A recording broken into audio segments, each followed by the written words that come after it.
Piazza, who was a member of the 2001 team, which, along with Al Leiter and John Franco and Todd Zio, all visited firehouses within the last 2 weeks. So we'll open up for questions. Thanks, Buck. Appreciate it. Tony? Obviously, you've done a lot of this type of stuff over the last 20-something years. How has it changed as you maybe start interacting with either people out there in the general public, or even some of these firefighters, police officers who weren't alive or don't have very vivid memories of that day? Well, I think you touched on an important point, and I think going forward, we have a duty, I think, to educate the next generations.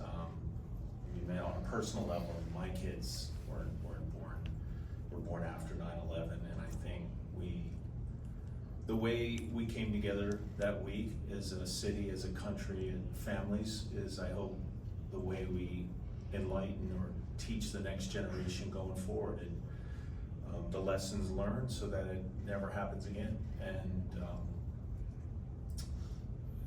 and also the stories of courage and bravery and self-sacrifice and all the things that are indicative of our country. I think that transcends any differences that we may have at this point. And I think, as you probably remember, the unity we had that week, and really what probably was out of a very horrible tragedy, I think one of the finest moments in our country as far as people coming together, solidified to help the grieving, and to obviously make sure that it doesn't happen again.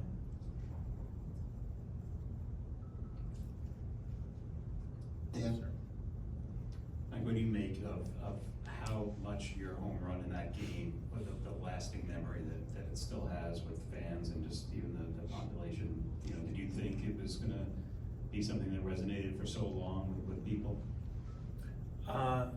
Not really, but I will say the more as time goes by and the more reflective I think of, the more I reflect on it, I also understand that sort of it wasn't just me. I mean, I was in that particular situation and was fortunate to come through, but as I was making a comment this morning, I'm a man of faith, and I truly felt people pulling for me. I really did. I mean, it was something I can't explain. I can't sort of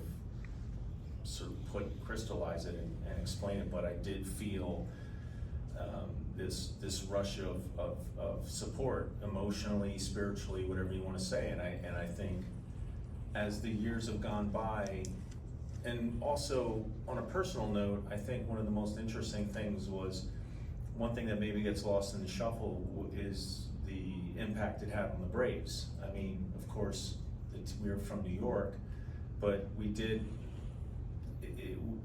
the Atlanta Braves were involved as well and affected as well, and the comments and the stories and the way that they experienced it in the last 3 or 4 years has been truly touching for me, and something that I think we may not sort of pay enough attention to. I mean, there's some amazing stories and pictures, and so it was after the first game when we did hug and embrace together, we realized, of course, baseball is important, but it's not as important as family and friends and the bigger things of life. And so again, I think that's something that's been sort of touching for me and emotional for me in the last 3 or 4 years. And so yeah, that's something I think that has evolved over time.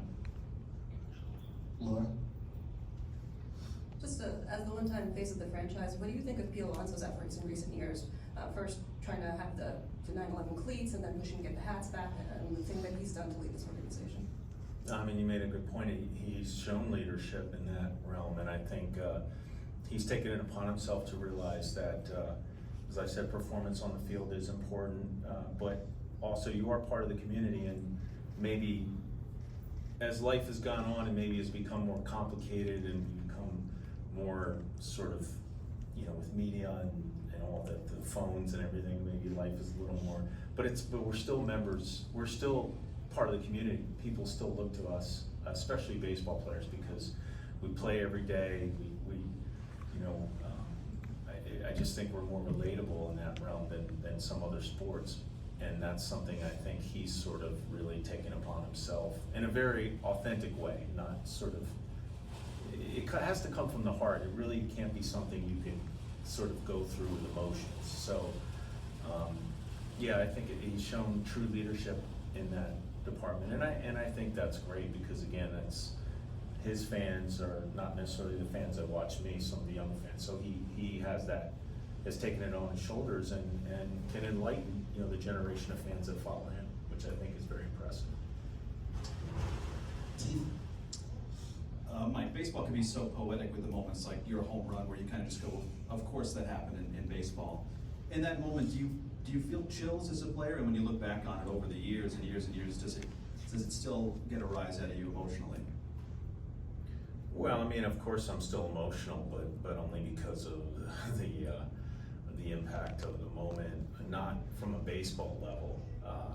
Myself as a player, one thing I've always been fortunate to do is try to take emotions out of it, because to play in this city and to be successful here, you have to find a certain amount of recluse. You can't really get caught up in the day-to-day grind or the drama of the team, and so I've always found it advantageous to sort of find my just quiet zone of concentration. And so one of the things I was blessed with the ability to focus, and when I was trying to perform a task, and it took every ounce of energy that night because of the emotional trauma we all suffered that week, and it was really difficult. So and again, it is difficult now because I think back and I do start to, these emotions do rise again. The feelings of, you know, of trepidation, I mean, as far as were we supposed to, was that the right time? And you know, obviously people were still nervous about the safety issue of it, and when you go through something like that, there's all kinds of other sort of the rumors and things about other attacks and things. So yeah, I mean, it was a very scary time, and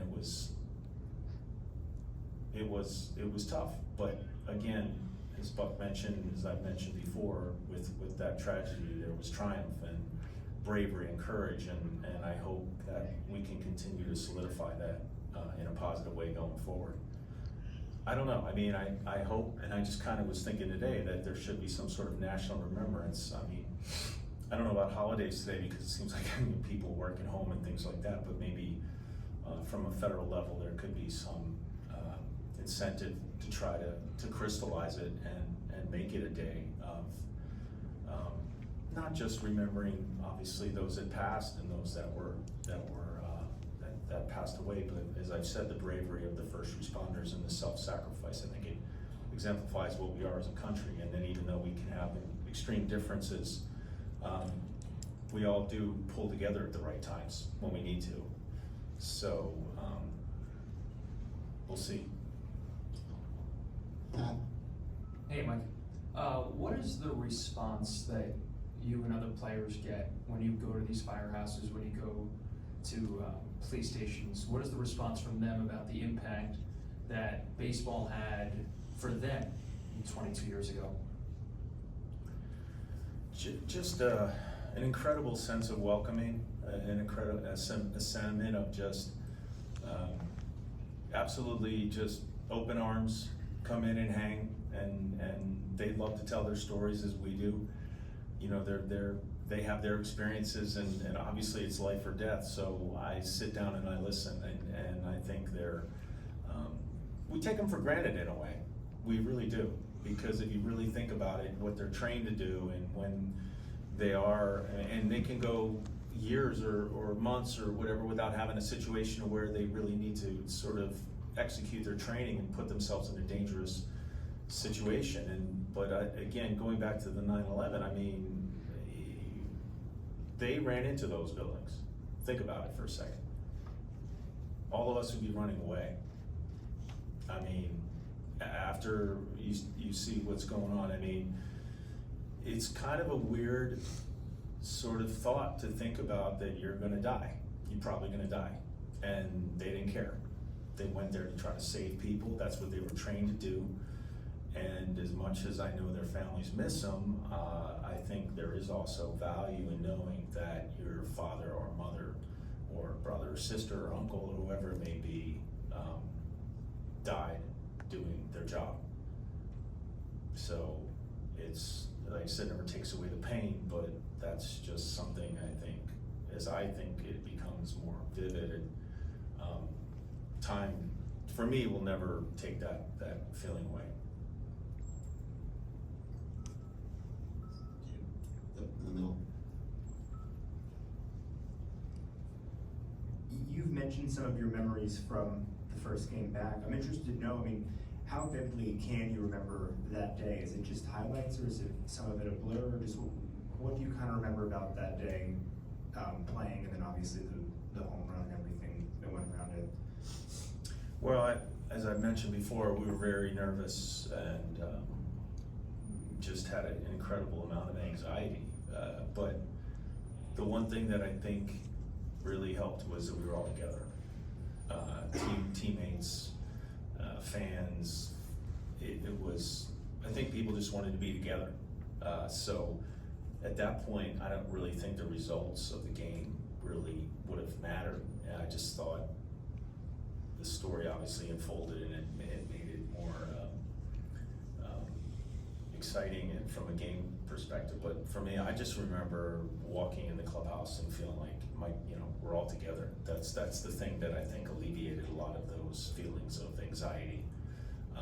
And we obviously felt that from the fans as well. So as I look back, that's something for me that helped really calm myself and allow me to go out and play. Joe. Like in this National Day of Remembrance that you kind of put forward here, do you think the Mets could have a role to play in this, even if it's something like playing at home every year on 9/11? Well, I hope so. I mean, I think we made a statement that we wanted to wear the hats. I think that's something that in the beginning we were getting some pushback from that, and we were willing to, again, pay the fine or whatever. We didn't care. No one was going to take those hats off us, really. And as the years unfolded, there was some controversy as far as I said, some pushback that maybe some wanted to sort of shelve it, or at least say, okay, it's time to move on. And this is part of who we are as an organization. And I'm sure the Yankees as well, and I'm sure the football teams academy as well. This is just something that is so special to us. It's part of who we are, and I think this organization going forward, it will always be part of us. It could be 50 years from now. I know this organization is going to honor 9/11 because that's what we do, because it affected us personally. But also, as I've said, it was symbolic of our relationship with this community and with those who protect us. So, again, I didn't, I just came from Europe. I'm a little jet lagged. I've been a little I haven't seen a lot of the other remembrances and things, but again, I hope the politicians that were there, regardless of your affiliation, honor those and continue to honor those, because as I said, there are certain things that need to be remembered, and that bravery is something that I believe we need to continue. It may not be with everything going on today, or it may not be, what do you call it, is something that's in the forefront of people's minds, but I hope we will continue to impress upon that and teach to people that sometimes in life it's not what you get, it's what you give, really. Anything else for Mike? Thank you very much, Mike. Thank you. Patrick.